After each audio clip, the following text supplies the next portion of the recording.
Dr. Manmohan Singh ji, Chandi Prasad Bhatt ji, Motilal Vora ji, distinguished guests, friends. This evening we gather here to honor distinguished men and women whose lives have epitomized the values Indira Gandhi cherished, the ideals she stood for, the causes she championed, and the principles for which she became a martyr.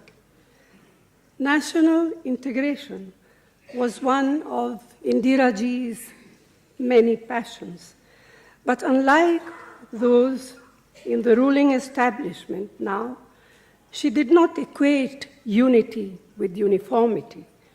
On the contrary, she was deeply conscious of and proud of India's many diversities. She was profoundly sensitive to India's many cultural traditions. She was fiercely wedded to strengthening the bonds of political and cultural unity. She believed in accommodating, respecting, and celebrating our many diversities.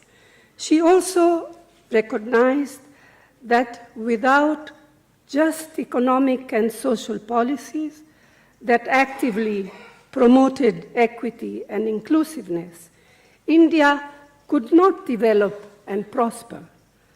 Her vision of national integration was all-encompassing, helping the disadvantaged and ensuring that no section of Indian society was excluded on the basis of caste or creed.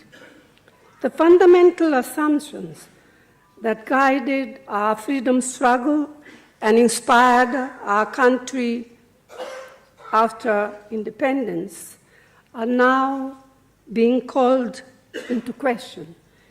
Today, we see rising intolerance, rising violence, a skewed vision of our history and society is being imposed along with falsehood and unscientific ideas.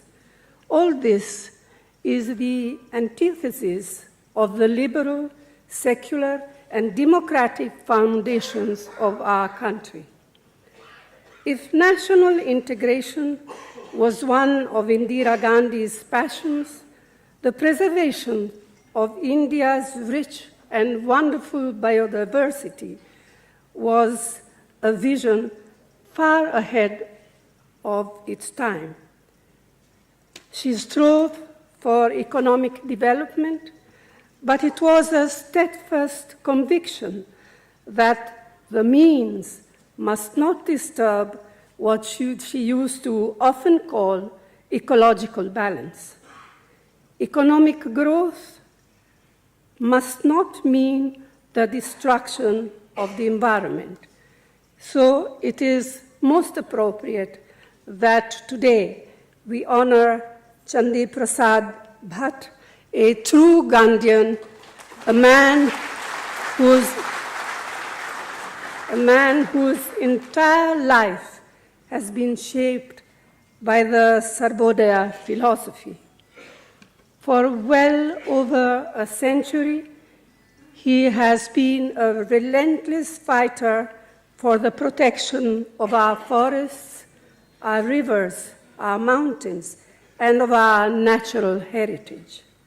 He has inspired people's movements in different parts of the country, of which the Chipko Andolan is perhaps the most famous.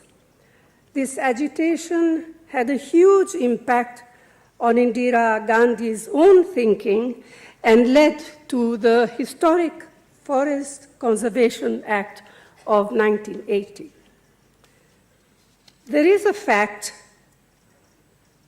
that perhaps it's less known, and I would like to mention.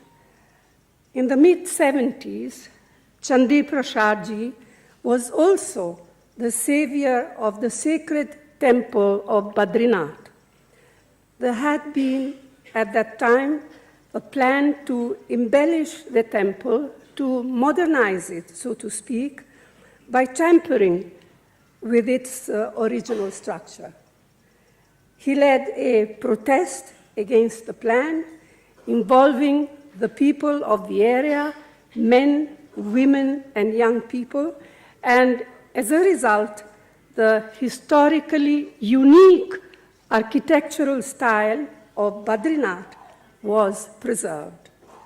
The incident, and I mentioned this particular incident because it shows that, like Indira Gandhi, he believes in the inseparability of our cultural as well as our natural heritage. Chandi Prasad Bhatt has been a beacon for many across our country for the courage of his convictions, for the force of his ideas and actions, and for the manner of his living and working. He has influenced so many, not only in India, but elsewhere in other parts of the world. So may he continue to illuminate our path ahead during these very troubled times. Thank you. Jai Hind.